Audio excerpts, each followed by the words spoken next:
And welcome to Catholics Coast to Coast. I'm Ace McKay, always loving the weekends as we get a chance to unwind, but still continue to grow in our faith. And as we go through this Lenten season together, always amazing to think about how much closer we can be to God and in our relationship with Christ by Easter morning. So as we continue, we want to dive into the conversations happening at Podcast Central. Just go to EWTN.com/podcast. And before we dive in, let's definitely check in on this week's Mass readings as we continue our jubilant year and get your word on the word. So the bush was on fire.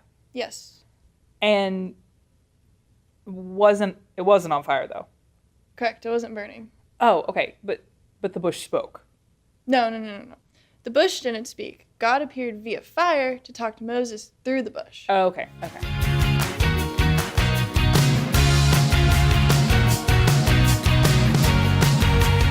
Hi, I'm Veronica, and this is Melissa. Welcome to the Word on the Word. If you didn't catch what we were talking about before, we'll break it down for you. It's from the book of Exodus, when Moses sees the burning bush. God calls out to him and tells him to take off his shoes, for he's standing on holy ground. Moses is so scared, he hides his face and is afraid to look at the fire. Among many of the things that God says to him, he says that he sees the affliction that's happening to the Israelites, and he hears their cries. God has chosen Moses to help deliver them from the land of Egypt to the land flowing with milk and honey. God doesn't give a timeline, though. The Israelites spend 40 years wandering through the desert before they find that beautiful land. When I hear this reading, I think about all the promises God has made to us. And in the world today, people are still suffering, but God still hears our cries. Many of us may have deliverance, but it's in God's time, not ours. And remember, Moses didn't think he was fit to be a leader. God heard his plea, but kept reassuring him of his role. Our challenge is this. If you're crying out to the Lord, whether big or small, take comfort in the fact that he will not abandon you, and he does hear you. And take some time to reflect on what God may be calling you to do in your situation. If you hear a call, don't be fearful like Moses. Instead, try to embrace him. And tune in next week. Bye. Toodles. More Lenten reflections as we continue our Word on the Word. Find out more throughout the season and more that you might have missed. You can go back to previous years. Easy to do at Podcast Central when you go to EWTN.com/podcast or simply subscribe to Word on the Word wherever you stream. I'm Ace McKay. As Catholics Coast to Coast continues, we're going to check in with Living the Call as Deacon is discussing theological differences between Catholics and Mormons and surprising similarities with philosopher and Professor Dr. Francis Beck. Now, Dr. Beck is actually helping to share his personal journey as he went away from the Catholic Church but came back. So what does that look like, and how can we learn from this as we dive into Living the Call on this week's Catholics Coast to Coast? When Latter-day Saint missionaries knock on your door, they're very polite, they're kind, and your Latter-day Saint friends that want to persuade you to become Mormon are often kind to a fault. Welcome to Living the Call with Deacon Charlie. Dr. Francis Beck with Welcome to the Show. Well, it's great to be on. Thanks for having me. It's a real privilege to have you. I have to confess to you that I have a very good friend who lives in St. Louis. I won't mention his name, although he'll know when he listens to this, who is a bit of a fanboy of yours. In fact, I first heard your name years and years ago. I guess if there is such a thing as a philosophy groupie circuit, he's in it. You know what I mean? But I That's first hilarious. heard your name a while ago from him, and I've since then become accustomed with some of your work. Certainly, I don't attest to being an expert on all that you've done, but it's a real privilege to spend some time with you. Well, thanks for having me on. I very much appreciate it. Is there such a thing as a philosophy groupie circuit? Like, people who are just into modern philosophers? There are. I mean, I wouldn't at all say it's analogous to anything that happens to rock stars or anything like that. Of course. But there are people that, that follow me. There are people that I have followed, people that I admire. In fact, a very good friend of mine, I actually got to be friends with him over the years, is a gentleman who just passed away 2 days ago, David Solomon at the University of Notre Dame in the philosophy department. And he was a big influence on me. When I was a young philosopher, I had met him at a conference back in the early 1990s when I was teaching at the University of Nevada, Las Vegas. And it was one of those providential things that, looking back in retrospect, it's astonishing that I ran into him at that moment, because he winds up being somebody that was really instrumental in my being hired at Baylor, which is where I've been now for 22 years. So, so I guess David is somebody that has an enormous amount of fans. I'll be going out next week for his funeral, and I expect it to be hundreds of people there. I mean, he had that kind of influence, mostly as a teacher. God rest his soul. I know that you have a family who is in the entertainment industry. I also spent a lot of time in the entertainment industry. And in some respects, it kind of inoculated me around the idea of fame and celebrity, because I'm completely unimpressed in the occasions, beyond the fact that I'm meeting a child of God. I'm completely unimpressed by the idea of celebrity, and have had, the privilege of meeting a lot of folks, but it never kind of moves me that way. Having said that, I did have a recent experience, and I've talked about it on the show a couple years ago, with a philosopher that I greatly admire, and books that I'd read of his and everything. And I had a chance meeting with him a few years ago, and it was a moment where I caught myself kind of doing a little fanboying, and it sort of surprised me. That was Peter Kraft. I read his book. This was years ago. I read a book called Jesus Shock, which was just mind blowing. Like it read in stereo, and I'm not like a philosopher, right? I mean, this isn't my area, but that book spoke to me in such an interesting way. Anyway, but I had that moment of going, wow, this is a guy who I would like pay attention to, who I would, want to visit with, who I want to kind of see what he's up to. And it's really one of the sort of rare times that I felt myself, kind of moved in that way. Yeah, Kraft is a great guy. I don't know Peter that well. We've been interacted together over the years, but he's somebody I greatly admire as well. And I actually did not know he was Catholic when I was in college. I came across a couple of his books. Actually, they were recommended to me, and one of them was a book called The Unaborted Socrates, which is a book. Socrates coming back to the 20th century and arguing about the sanctity of human life. And that book had a profound influence on my own views on end of life and beginning of life questions. And I found out, a couple of years later, at this time in my life, I had not returned to the Catholic Church. I had left as a kid and then returned back in 2007. So it was during that time when I was in college, and I consider myself an evangelical. And I read a lot of Kraft, and then somebody said he's Catholic. And it didn't affect my admiration for him, but he was a big figure even in the evangelical world. Well, he was. I mean, he is a convert. I'm not exactly sure when he converted, but it may have been in school or slightly, soon thereafter. But he did convert to Catholicism.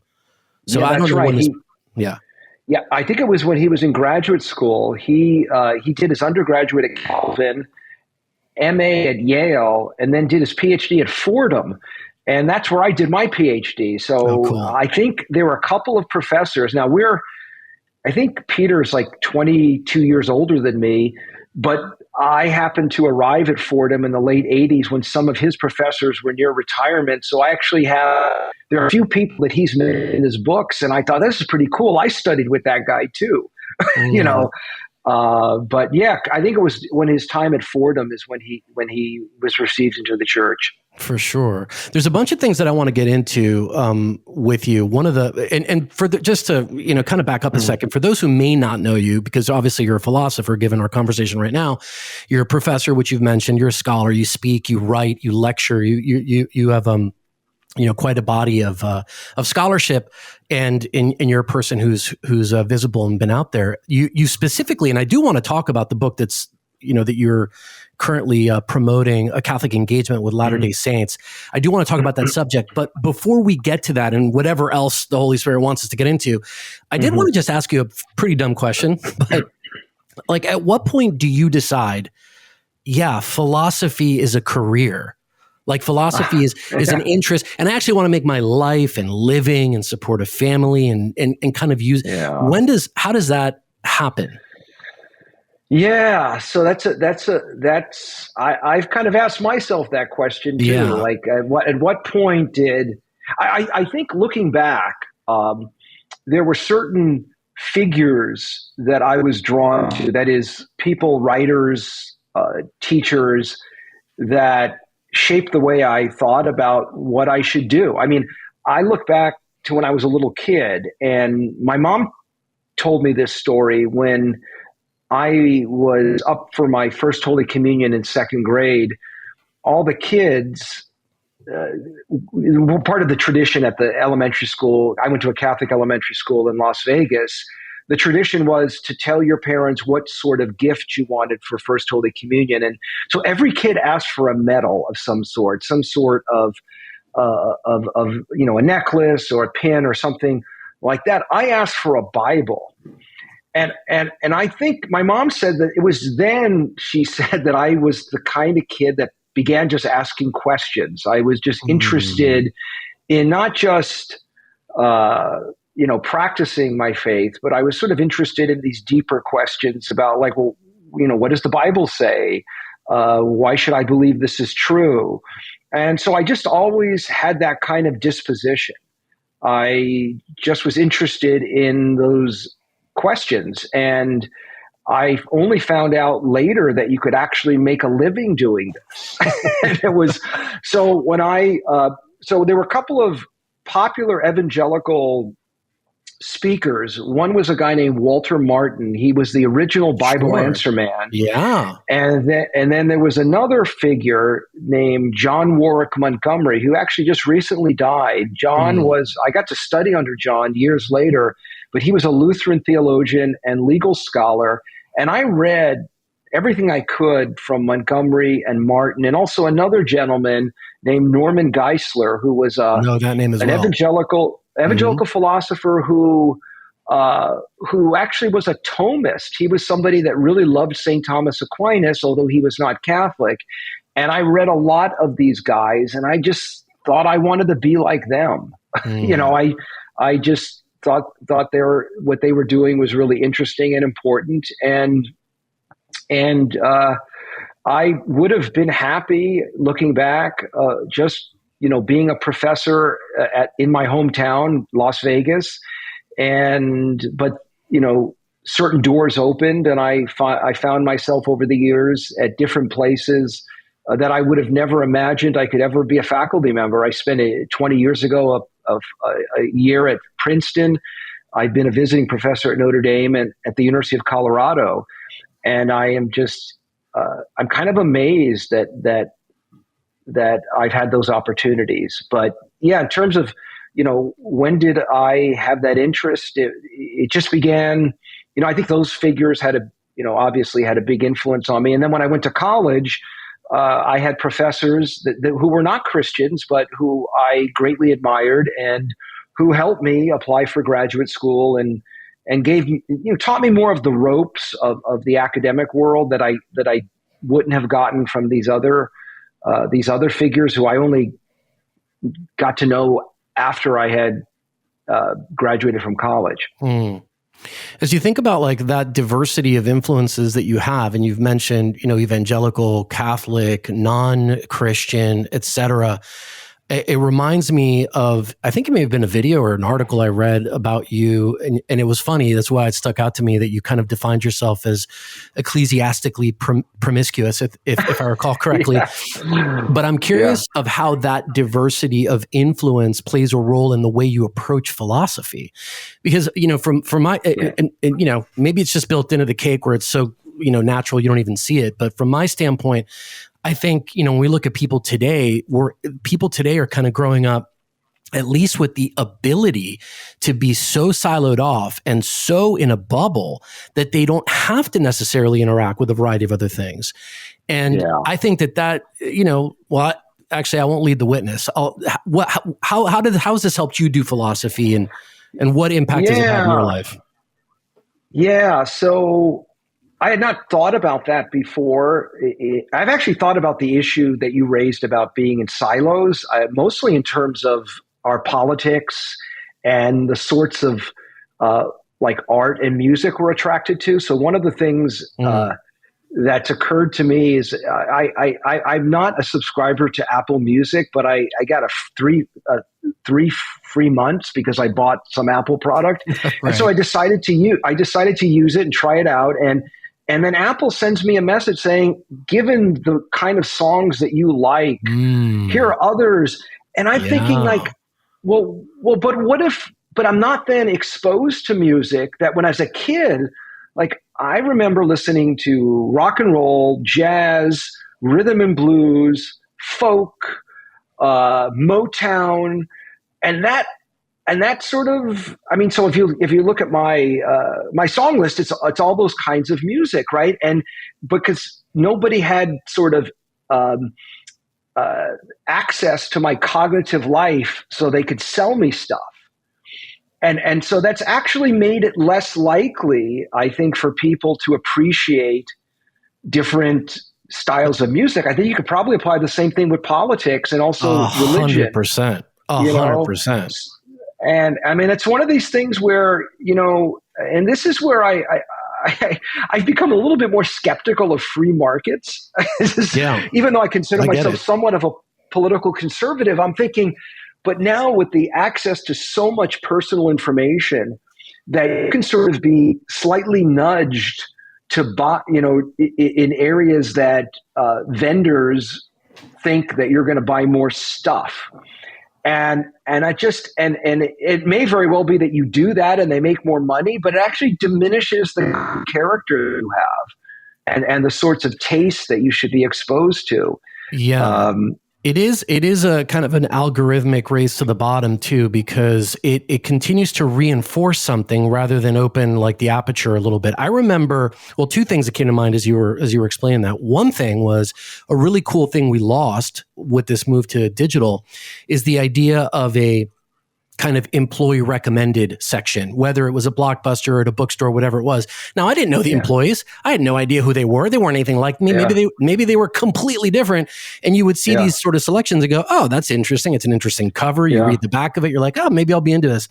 You would have otherwise never picked up the book. Same thing at Blockbuster. The employee really likes this whatever avant-garde thing from the 60s or some art house thing that you otherwise wouldn't pick. Now everything is this sort of algorithm, death spiral that kind of just reinforces itself over and over again, and it leads you to this sort of end. The other thing that I thought about, which is when technology kind of does something cool, very early Spotify. So, the competitor to Apple Music was, Spotify, Pandora, actually. Pandora, yeah. Pandora was, wrapped around this idea of the Music Genome Project, which was, we're not going to tell you if you like whatever it is, you like the Beatles, we're not going to give you all the other sort of British invasion bands.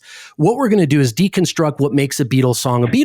And then we're going to recommend other stuff that has that same construct. Like, okay, that's cool. But that kind of went away. That went away with this idea to really monetize the behavior based around, just the stuff you've been watching and just feeding you more and more and more and more of the same. So it can work. Well, not lately. Yeah, I think about, you mentioned the Beatles. I'm a big Bob Dylan fan. And for about a decade, I think it was a decade, I think on Sirius radio, Dylan hosted this, I think some kind of music hour where he would play songs on a particular theme. And so, something like motherhood or home, and he'd play songs that he was aware of because he was, he's obviously a great songwriter and performer, but he also has this incredible encyclopedic mind of American popular music. So you would hear something on motherhood. He'd play a hip hop song, a country song, a folk song, a rock song. That's cool. Yeah. Motown, and you would get like the same theme. It's called Theme Time Radio Hour. That was the name. That's why it's called Theme Time. Wow. And so I remember listening to some of those and just blown away at how great that was in terms of just introducing listeners to just the wide variety of American music. But yeah, you don't, bringing it back to the issue of theology, one of the questions that I was asked often when I first returned to the Catholic Church was, well, what can you as a former evangelical or what do former evangelicals bring to the Catholic Church? And my thinking about that is that evangelicalism, like every fragmented part of Western Christianity, would have been part of the Catholic Church if not for what happened in the 16th century. So if you think about like the different orders of priests as being a kind of reflection or an instantiation of a particular style of Christian worship. So you have the worship or practice. You have like the Franciscans are much different than the Dominicans, which are much different than the Jesuits. So in a weird way, the fragmentation of Western Christianity is a kind of another example. The differences within the Catholic Church, those different elements are unified under one authority, and there's obviously shared liturgy. So I do think that there are things, especially that evangelicals are really good at. I think Bible study, the memorization of Scripture, the appropriation of Scripture in one's life. The downside of that is that they so absent the great tradition, and so sometimes there's an ahistorical reading of such things. And so I think we can, so the one thing when I return, so I look back and I think what I acquired as an evangelical has been a blessing to me as a Catholic. I can imagine. And every convert from the evangelicalism that I've ever known or spoken to, I think has brought a lot of those gifts to bear in their, kind of their new life as a Catholic. The idea of the religious orders, it's funny. Just last week I was taking with my wife a tour of northern Italy, and not a tour like an organized one, but we just rented a car and just went for a drive. Cool. Ended up going to Trent, actually, which I'd never been to, and sat in the place where the Council of Trent was held, and went to Schio, where Saint Bakita is her tomb is, and ended up going to Austria and to Slovenia and a bunch of different places. But to be in those spaces and see, in particular, the Franciscan piece, we stopped at Assisi as well, saw Carlo Acutis, did a whole thing. But those charisms, those flavors of Catholicism are oftentimes my kind of sales pitch to my Protestant friends, as a way to say, listen, I don't know what your vision of Catholicism is, but my guess is it's not as diverse as perhaps it should be. And let me explain. And I often use the religious orders as a way to do that. I also use the Eastern rites of the church as another way to do that. When you were an evangelical, were you aware of that kind of, sort of richness of charisms that existed, some more academic, some more about preaching, some more about the Spirit? Or was that something that's just like in some area that's just about the mystery of Catholicism and we don't need to worry about that stuff? Like, where was any of that, if at all? Yes. So for me, because I grew up Catholic and left as a teenager, I had a particular understanding of Catholicism based on sort of ordinary parish life. I spent 12 years in Catholic schools, but it was 12 years during roughly the middle of the I began elementary school in 1967 or 66. So it's an era where there was so much tumult in the American Catholic Church. So right after the Second Vatican Council, a lot of religious are leaving the church in droves. Convents are being emptied. Many priests are being laicized. The liturgy radically changes. And so for looking back, I mean, I kind of probably knew subconsciously or had some awareness of this, but it was never sort of brought to my attention. What actually drew me away from the church, I say drew me away rather than, I don't think anything pushed me away, but the fact that the evangelical friends of mine seemed so much more serious about their faith. And so it was only later, as I wound up going to Fordham University for my doctorate, where I studied under mostly Jesuit professors who were wonderful. Lived with my Italian Catholic grandmother in Brooklyn, who was a daily mass communicant. And yet, I this is the mystery of just, I think, of conversion, or in my case, reversion. I don't know why none of that broke through. I had, in fact, one of my former professors, Dominic Balestra, who wasn't that much older than me. I entered doctoral program when I was 23, and I think he was like 29 or 30. So he was a new professor at Fordham, and I worked as his TA. And after I returned to the church, he wrote me an email, and he said, I never told you this, but your grandmother contacted me and wanted to know when you were going to return to the church. So I did not know that my grandmother was like conspiring with one of my Catholic professors, and he had said some really wonderful things about what he had told my grandmother. And looking back, I just didn't realize, I was surrounded by, not every professor at Fordham was a serious Catholic, but in those days, a lot were. And some of my fellow grad students were. And of course, my grandmother was as well. But for whatever reason, I don't know why, it just never clicked. It was only after I arrived at Baylor as a professor, and Baylor, as many of your listeners may know, is a Baptist school, but it hires Catholics. But in order to be on the faculty at Baylor, you have to be a observant Christian. And so for the first time in my career, I was surrounded by serious Christians, some of whom were Catholic.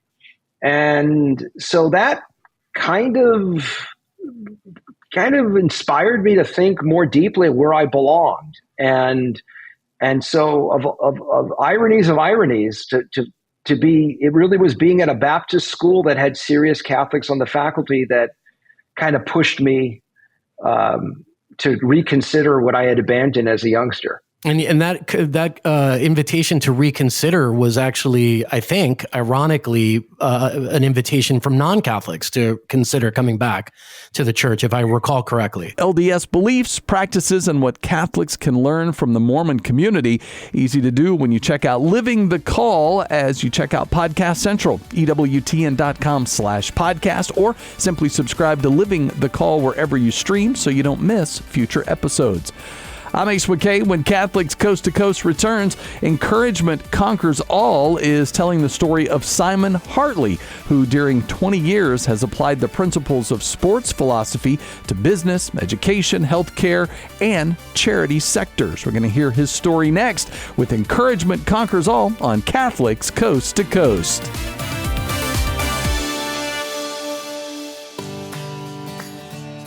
The destination for great Catholic audio programming is EWTN Podcast Central, featuring the best of EWTN radio, as well as faith-filled podcasts from our friends and affiliates across the nation, all in one place, all free.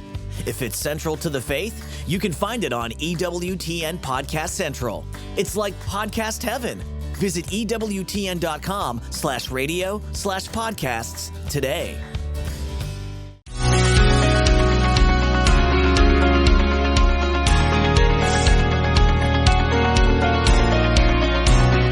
How's it going, everybody? We're here to encourage you on the Encouragement Conquers All podcast. We want to help to encourage you in 6 areas of your life: in your physical fitness, in your mental life, in your social life, your giving back, the way you're philanthropic, on how you help others with your time, your talents, your gifts. We want to help you to be able to help in your faith life, as well as in your career and your finances.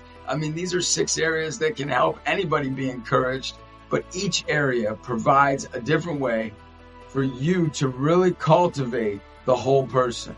We, right now in this world, have to be people that aren't afraid to challenge ourselves to design our life.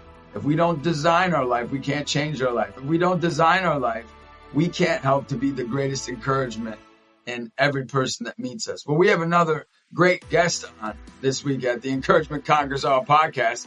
It's the most encouragement podcast in the world. We are going to encourage you today through the guest of honor today. He's from the UK. You're going to love his accent. He's Simon Hartley. He's a renowned psychologist, consultant, and also a performance coach with over 25 years of experience in elite and professional coaching. Simon illustrates so much of how a team can come together and how sport disciplines, including football, rugby, cricket, and motor racing.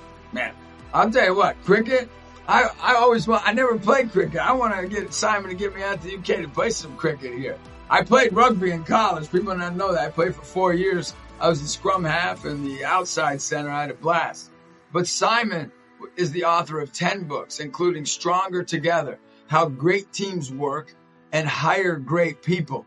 Simon is the leading authority on team dynamics, performance enhancement, and talent development.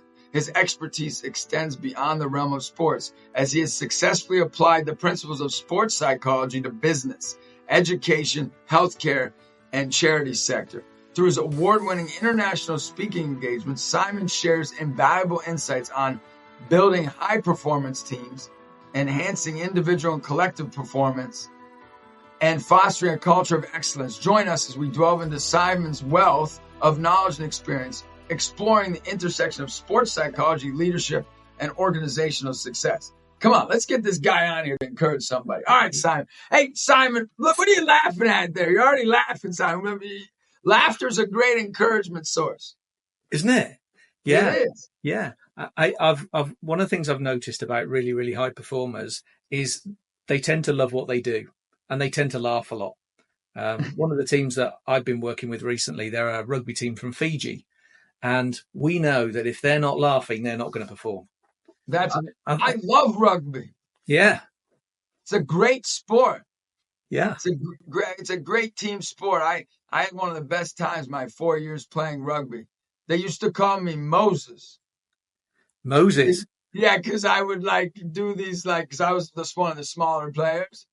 And I would do these wild things how did you do that? And I'd say, only through the big dog, only through the big dog. You can see your players for me. Yeah, design some plays. Tell me about your journey. You've been doing this for a long time, over 25 years. Yeah. I started working with elite sports players and athletes whilst I was still at university. So I left university, and by the time I'd left university, I'd already worked in international cricket. I'd worked with professional rugby, and then I went out into the world to do what I do. Ended up working a lot in soccer, also motorsports, as you said. Yeah, a vast amount. And in the Olympic programs, there's a huge amount of sports. So I describe it as everything from archery to weightlifting in the alphabetical spectrum. Yeah, and I'm a coach, and I work with a lot of young people. What do you've written a lot of books on teamwork. How do you bring a team together? What are the first things to start with? It's often described as a common goal, but I think it's more than that. I actually describe it as a strong, clear, shared purpose. Because a goal is fine. A goal's a target. Most teams have got targets. When I work with sports teams, typically if I walk into their dressing rooms and I say, what do you want to achieve? They'll say, well, we want to win.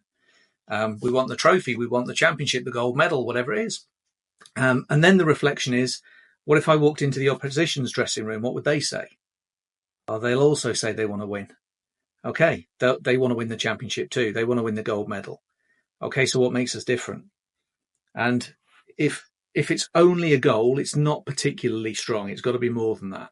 So when I say a strong, clear, shared purpose, it's not just what we want to achieve, it's why. It's why it matters to us, why we care about this, why we're going to give more than the other guys are going to give. That's what we really need to understand. And so what are some of the best cultures? You're talking about culture, the why, on our team Amazing. So we have young, in youth sports, and we want to be the most encouraging team we can be. So win or lose, we're going to bring encouragement to every person on the floor. Even the ref will encourage the ref. Hey, great caller. Even if they have a bad call, hey, that's all right. I forgive you. It's all right. So what are some of the best, from your team, good examples of teams that you're like, man, they had an unbelievable purpose and this is why? Yeah. Well, not only do they all want to achieve it, but they want to achieve it together. This is a huge element of what makes teams work. They feel a real sense of belonging to what they do. And they understand that they probably can't achieve what they want to on their own. Now, this is equally true for those people that most of us would describe as an individual athlete. So a track and field athlete who runs around the track on their own, or a swimmer who goes up and down the lanes in a pool on their own, they also understand that they're part of a team, and that their team usually includes their coaches, their physiotherapists, their athletic trainers, the strength and conditioning team, sports science crew, and their family usually, and significant people in their life. All of those people are part of their team. They do not operate on their own, and they cannot succeed on their own either. So they understand that they're critically a part of a team. So they belong to something. And I think that sense of belonging is massive. Yeah. And do you have any examples of teams that you've worked with that you're like, man, I really was impacted by this particular team? Yeah, well, one that I've been working with very recently are the rugby sevens team from Fiji. They have an incredible sense of belonging. And I've kind of often described that they've got some dimensions that most teams don't have. So most sports teams, they will train together. They will probably travel together. They'll eat together. But the Fiji team also worship together. And Wow. They sing together. Do you think that changes it when they worship together? How does that change the dynamics of the team? Yeah, it gives them a level of belonging that most of the other teams haven't got. They sing together, they worship together, they pray together, and that pulls them together as a unit. It gives them a common way of understanding the world and their world, and a common way of understanding each other as well. Yeah, Steph Curry, he has a Bible study that he invites, like, I can't imagine this, but like if you know sport, I don't know if you know basketball, like Draymond Green, who's like a big character in the NBA, he goes to it, and he would have a lot of the players go to it. And I think you can see in the Warriors, and for American basketball, you can just see them come together in a different way that enhances their performance through the roof. I love it. Do you come from a faith background there, Simon? I've had a kind of a weird journey through that. Okay. I went from being brought up in a faith-based family to really questioning it. Yeah. And then rediscovering spirituality through actually working with teams like the Fijians. Oh, wow. And understanding that there's a dimension to life that you can't boil down to numbers, you can't quantify, you can't scientifically measure. There's a dimension to life that we have to kind of embrace through our spirit. You can't just embrace it through your mind. It's more than that.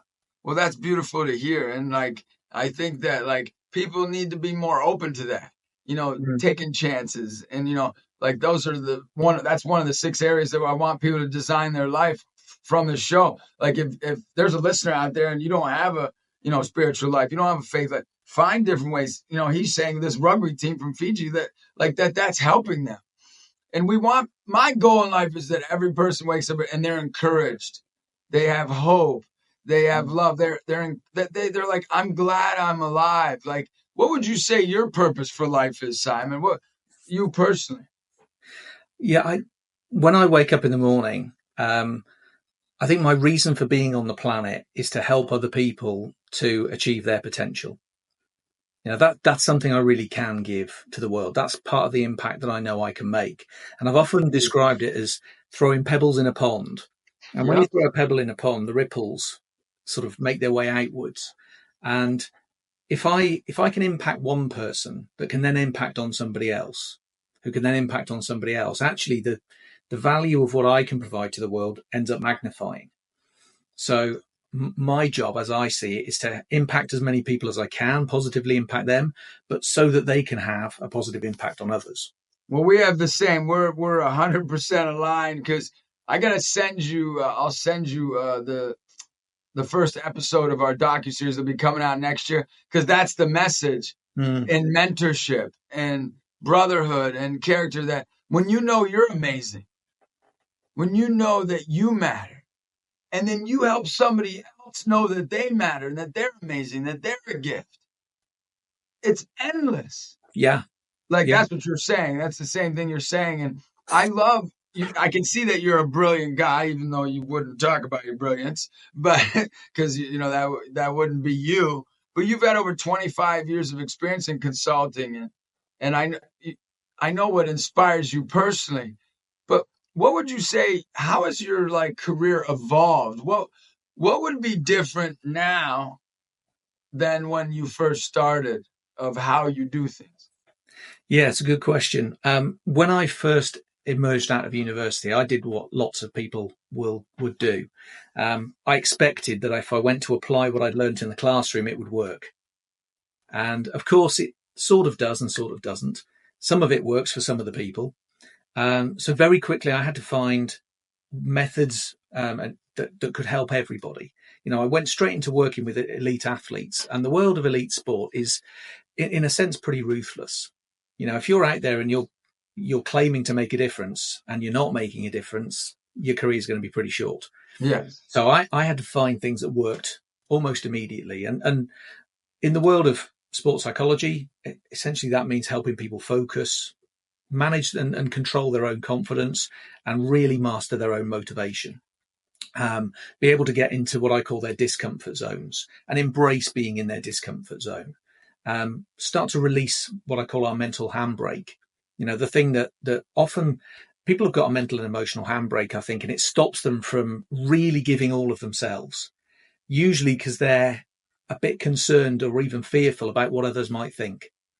So really release the handbrake, be all of yourself, and to start performing in what most people would call high pressure situations.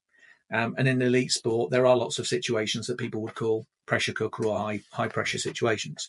So I had to learn that very, very quickly. And, probably the first 5-10 years of my working journey, that's what I focused on. I also realized very early on that what I call sports psychology isn't really sports psychology. It's really human psychology. And that if it works for an athlete, it would equally work for a salesperson, a teacher, a surgeon, a lawyer. It could work give me an example of something. So controlling our confidence, for example. I learned in sport that if our confidence hangs on the result, it's outside of our control. We don't control whether we win or lose today. Referees, umpires, sometimes they decide. Sometimes it's the bounce of a ball. And sometimes it's just that the opposition's better. I worked in the Olympic programs. Quite a lot of my work was with swimmers. There's a simple truth in swimming. If you swim faster than everybody else today, you're going to win. If somebody else swims quicker, they're going to win. That's it. And if we hang our self-worth, our confidence, our emotions on winning and losing, then we hand over the remote control, as I describe it. Now, results are one thing that people use. A lot of people also use other people's feedback to rule their confidence. So if somebody says something nice, I'll feel good about myself. If they don't, I probably won't feel good about myself. Again, we just handed over the remote for our confidence to somebody else. So taking back the remote control works for athletes, but it doesn't just work for athletes. That's important for everybody, whatever we do for a living.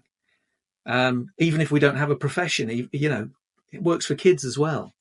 So that's a fundamental understanding that's linked to human psychology, not sport. And what are the traits of a confident person that you've seen? What's the difference? Like this, if you have confidence in your sport, like what you deem as confidence, Simon, like what are the traits, the specific traits they have? Well, one of the myths is that a confident person is the one who makes the most noise or shouts the loudest or pumps their chest or whatever it is. That's not confidence, not real confidence. It's usually bravado, not confidence. A lot of confidence is quiet and self-assured. People don't need to show that they're confident if they truly feel confident. It's not arrogance either. And actually, when I look at players who are confident, they trust themselves. So they stick to their game plan. They do what they've been doing in training. They trust themselves. They don't panic and throw the game plan out of the window when they hit the first sign of trouble. So that's what I tend to see in confident people. And they understand that probably things won't go to plan because on most occasions things don't go to plan. And so their confidence isn't just that they can go out and execute their game plan. It's that they can overcome all of the little challenges along the way. So for me, confidence, I see it as they want others to be greater than them, provided they do their very, very, very best. And do you see that provides confidence when you want the teammates to do better, or, provide, of course, you're doing your very best, Yeah. do you see that a lot of the confident players are more about the team than about me? Yeah, and I think you're right. There's always that sort of balance between making sure I do my job, because if I do my job properly and everybody else is doing their job, then we're going to do okay. But equally, it's teamwork is about really watching and listening to those around you so that you can make sure that what you do complements them. Yeah, and in your book, How Great Teams Work, what would be, in that book in particular, How Great Teams Work, and this goes for a family. If you're a dad right now or you're a mom listening, look, this goes for you. If you're a business leader, a CEO, or you manage a team, whether it's at Burger King or whether it's at Facebook or wherever it is, how great teams work. What is your I know you shared about, of course, the why. That probably is a part of it, the purpose. What are other areas that you discuss in your book that help make great teams? So I spent some time working with and studying a Formula One pit crew. And the pit crew... That has to be interesting. It's very, very interesting. Those are some interesting characters, those Formula One guys. Yeah, absolutely. And I mean, if you look at the headlines, this team changes 4 wheels on a car in approximately 2.5 seconds. That's it. When I was working with them, that was a good average, but They weren't going to celebrate a 2.5 second or 2.7 second change. That was just okay. But a 3-second change was a disaster. Wow. So you've got half a second's margin for error. 0.3 second difference. Yeah. Yeah. And I was interested not only to know how they change all 4 wheels on the car, but how they coordinate the efforts of 17 people to change all 4 wheels on a car in about 2.5 seconds. And when I dig under the skin, there are some really, really simple doesn't mean easy. This isn't easy, but some very simple things that allow that team to work. First of all, they've all got a really simple, clear role. But they also understand how all of the roles are like jigsaw pieces that fit in with each other. So I understand what I need to do so that if I do my job well, you can do your job well. So if I do my job well, you do your job well, then somebody else can do their job. And we understand how this jigsaw piece all fits together and how everybody's role is incredibly important. Every one of them matters. Every one of those roles is critical. They're not the same role, but every single one of them matters. And that if I then understand how I fit in, how I contribute, and how my job underpins your job, I'm not thinking about whether something's important to me. It's important to us. I'm not thinking about my agenda or your agenda. I'm thinking about our agenda, what we're all trying to achieve and how I fit into that and how I can help you to perform your job. That's when a team starts to work really well. When we understand, I call that the chain of interdependency. We all relying on each other. So if we understand how that looks and how we rely on each other, we also understand why everybody's job matters. And this gives everybody an understanding that they are both valued and valuable. So valued is the way that we feel when we get a pat on the back and a thank you and all that sort of stuff. But valuable is how we feel when we know why our little piece matters, why we are important, why our contribution's important. And those two things in combination are really, really important. Has anybody ever gotten 2.5 seconds? Oh, yeah, they regularly hit 2.5 seconds. They're now trying to consistently get under 2 seconds. Wow. Yeah, and some teams have hit the sort of 1.9, 1.8 second. And it's the same thing they're doing every time, right? So what changes it like to get 2.6, Well, so there's 2 bits. Everybody has to perform their own role really well. And if you make a mistake in your role, then that can cost the team time. Yeah. But the biggest time is lost between people because we're not really coordinated, because I'm not watching you. And therefore, when you finished your bit, I don't start mine immediately. So there's little delays between people because we're not really attending to what each other's doing, not really interested and cued into what each other's doing. And most of the time that we can save is between people and getting the team to work better together. And what are the challenges that you see in teamwork? Like, what are the greatest challenges? I always call it ego. Ken Blanchard, who's one of my mentors, says ego is for him. He says edging God out. Ego is exalting God only. That's what he says. Ego is. And the reason he says that is it's not. Ego can't be about you. It has to be something outside of you. And I would take a stab at it, but I'm interested in your thoughts. Like, what do you think really breaks down team? Or what becomes just the challenge, like the grueling challenge of being on a team? And what makes you say, hey, we got to communicate and say this person isn't best for the team because of A, B, and C. Yeah. The really great teams, in my view, work together. Most teams don't. Most teams work. Yeah, most teams, the people are working alongside each other, not together. And what's the difference? So take an office, a standard office. Yep. Where people walk through the same front door. They might even wear the same uniforms. They sit in the same space. If you look at their email addresses, they've probably got the same ending to their email addresses, all that stuff. But are they working together? Or are they simply sitting next to each other and doing their own thing? In most cases, they're sitting next to each other doing their own thing. So they're working alongside each other. They're not genuinely working together. They're not trying to solve the same problems. They're not contributing to the same solutions. So they're not really working together. In some cases, people are actually working against each other.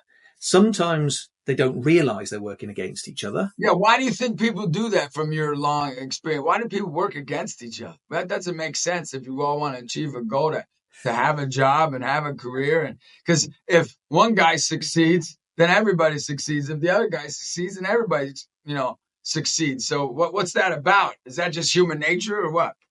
Well, I think most people that work against each other don't realize they are. They're doing it unintentionally. So there's an exercise that I do, usually with sort of conference rooms of people. Yep. And I'll ask them, and usually a conference room doesn't have many windows. So I'll ask them, stand up and face in the direction that you think is north. And of course, everybody stands up and we've got people facing everywhere. Yeah. Usually 360 degrees. And then I say, what would happen if we said to everybody, walk 100 meters in the direction that you're currently facing? How far apart would we be at the end of that? What if we walked for an hour in that direction? How far apart would we be at the end of an hour? And people start to get the understanding they'd be a long way from each other. Yep. And yet, as an organization, we said our direction was north. Folks, we're all going in the same direction. We're going north. And yet everybody's walked off in different directions. Because what we haven't done is told people how to walk north. We haven't given them the tools, the map, the compass, and everything else. So actually, if we look at where the energy goes in different directions. One person's walking in completely the opposite direction. And in a business organization, when I talk about what that actually means, we don't walk a distance in a business, but there's a passage of time. And over that time, we make choices and decisions. Sometimes the choices and decisions might take us in the same direction. Maybe they don't. And maybe that's because I've got a set of objectives that I'm trying to hit, and you've got a set of objectives that you're trying to hit, and somebody else has got another set of objectives. And because we're all focused on hitting our own objectives, actually, we're not aligned at all. Yours are taking you southeast, mine are taking me northwest, and yours are taking you southwest. And therefore, nobody's really walking north at all. And that's why unintentionally, and you see it all the time. Oh, there's a tug of war between my budget and your budget, or my objectives and your objectives, or my business plan and your business plan. And actually within the organization, the energy is going on in a lot of different directions. Now, in some cases, people are working against each other, usually through fear that I will lose my spot on the team or whatever it happens to be. I've seen a sports team, a soccer team, where some of the senior players were trying to undermine the younger players because if the younger players played too well, they'd get in the team and the older players would lose their shirt.